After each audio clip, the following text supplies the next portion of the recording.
Hey, let's talk about protein powder. Dr. Baker here.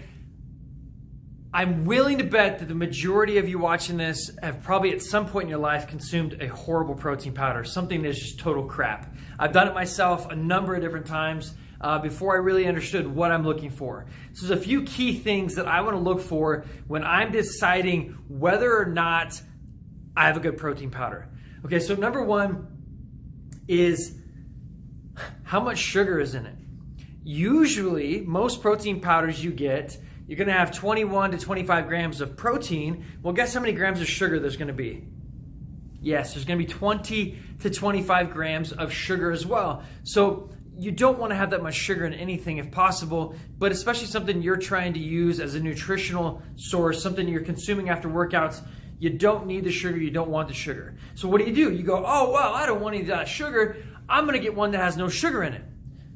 Okay, 25 grams of protein, 0 grams of sugar. Oh, I think we're onto something here. This seems legit.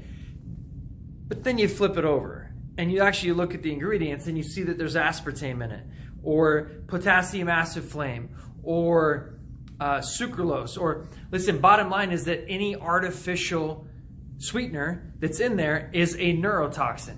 That means that it speeds up your neurons till they wear out and die. So for you to drink a protein powder, eat a protein powder on a regular basis that has no sugar in it, just like you going and getting a sugar-free Red Bull, sugar-free Diet Coke, whatever, it's all poison, right? Literally poison. It's gonna make your brain dead. It's gonna kill brain cells and create cancer. So not to mention that toxicity is gonna mess with your leptin receptors, which I talk about in another video, and that's gonna keep you from losing weight. So ultimately your protein powder is gonna keep you from losing weight, and it's gonna make you sick and end up with cancer in the long run. And that's just talking about the sweetener. So stop trying to get the stuff with no sugar in it and then has the artificial stuff.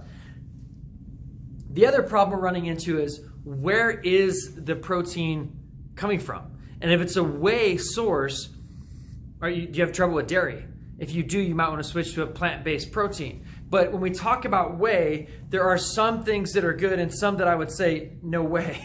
Sorry, that was cheesy. Where it comes from, what kind of cow is it? Because remember, we talk about cows, they're not all created equal. The way they're taken care of is not created equal. Are they grass-fed? Are they not? Are they fed grain? Just grass, grain finished? Or do they have hormones and antibiotics in them? Most milk that you would buy, most general 2% milk from that general, not well taken care of cow, is going to have hormones and antibiotics in it. Your protein powder probably has hormones and antibiotics in it. Listen, if an animal eats grain and I consume that animal, that is a pro-inflammatory thing. That means it creates inflammation in my body, which means that I end up with pain, possibly arthritis down the road, a number of other issues. So if you're just getting a general whey protein powder, it's probably coming from a crappy cow. So if you're gonna use whey protein, you've gotta make sure it's coming from a grass-fed, grass-finished source. Ideally, it's raw, so it can help to boost things like glutathione. My favorite protein is bone broth protein that is coming from grass-fed, grass-finished cows. Listen, whether it's the meat or the bone or the milk, I want to make sure that that cow, that animal that I'm getting a product from, is an extremely healthy source to get it from.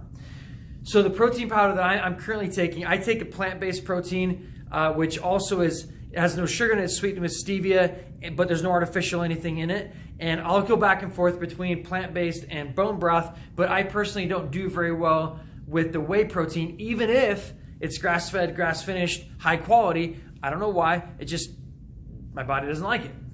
So I'm using the bone broth protein for the most part, and then once in a while I'll throw in the plant-based, and then I'll go back to the bone broth.